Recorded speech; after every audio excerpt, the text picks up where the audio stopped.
शहरात सगळ्यात पहिले आपलं मत आहे की या ठिकाणी मूलभूत सुविधा सगळ्यात पहिले संपूर्ण शहराच्या लोकांना मिळायला पाहिजे।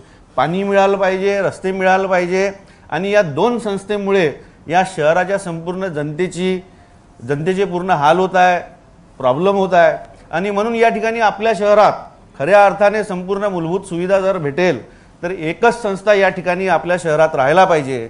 ज्या प्रकारे नागपूर सुधार प्रन्यासने लोकांचं नुकसान केलं आहे, अनेक डीपी रोड नागपूर सुधार प्रन्यासचे आहे, डीपी रोड मध्ये सँक्शनिंग डीपी रोड आहे तर अजूनपर्यंत डीपी रोड या नागपूर सुधार प्रन्यासमध्ये केलेले नाही। एक सिमेंट रोडचं काम त्या ठिकाणी नागपूर सुधार प्रन्यासचं आहे, एका ठिकाणी 24 मीटर आहे आणि एका ठिकाणी 18 मीटर आहे, म्हणजे दोन्ही साईडला काही ठिकाणी सँक्शन दिला आहे।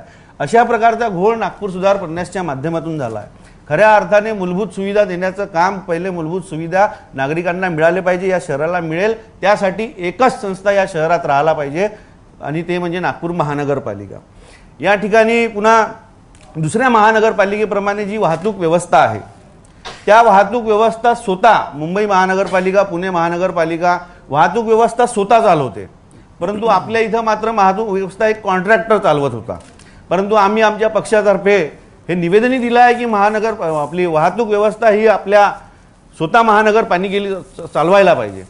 त्यानंतर या ठिकाणी जीवन जगताना लाईफस्टाईल जी आज लोकांची आहे या शहराची हे अतिशय बदललेली आहे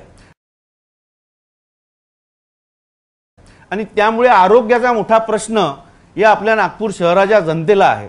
अनेक पोल्युशन, अनेक विषय आरोग्याचा प्रश्न आहे। आमच्या पक्षातर्फे या ठिकाणी म्हणणं आहे की नागपूर महानगरपालिकेचे 45 हॉस्पिटल आहेत, दवाखाने आहेत, पण 45 हॉस्पिटलचे काही आवश्यकता नाही।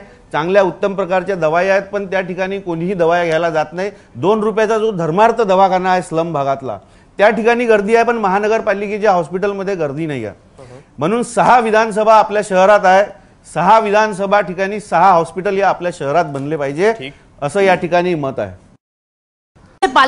नागपूर शहर ज्या पद्धतीने वाढत आहे, ज्या पद्धतीने डेव्हलपमेंट एरिया झालेला आहे आणि नागपूर शहर हा 4ही दिशेने वाढलेला आहे, त्यामुळे यामध्ये नागपूर शहरात जेवढी आवश्यकता आजच्या तारखेला वाहतूक व्यवस्थेची आहे, फ्युचरमध्ये तेवढीच आवश्यकता मेट्रोची पण भासणार आहे आणि ते नागरिकांना लागणार आहे। म्हणून या दोन्ही व्यवस्था नागरिकांच्या दृष्टिकोनातून केवळ एक वाहतूक व्यवस्था सुधारल्याने प्रश्न सुटणार नाही आणि केवळ फक्त मेट्रो झाल्याने प्रश्न सुटणार नाही, पण या दोन्ही व्यवस्था या शहराच्या लोकांसाठी आवश्यक आहे असं या ठिकाणी म्हणणं आवश्यक वाटतं। स्मार्ट सिटी तुमच्यासाठी काय असणार आहे? तुम्ही या सगळ्या गोष्टी ज्यांनी सांगितल्या तुमच्या जाहीरनाम्यात असतील का? या ठिकाणी मी आधीच सांगितलं की नागपूर शहरामध्ये सगळ्यात आधी जीवन जगण्यासाठी नागरिकांना पाण्याची व्यवस्था लागते, रस्ते लागते आणि वीज लागते आणि नागपूर शहरातली वाहतूक व्यवस्था आहे ती अतिशय व्यवस्थित पाहिजे। जी आरोग्य व्यवस्था आहे ती देखील या ठिकाणी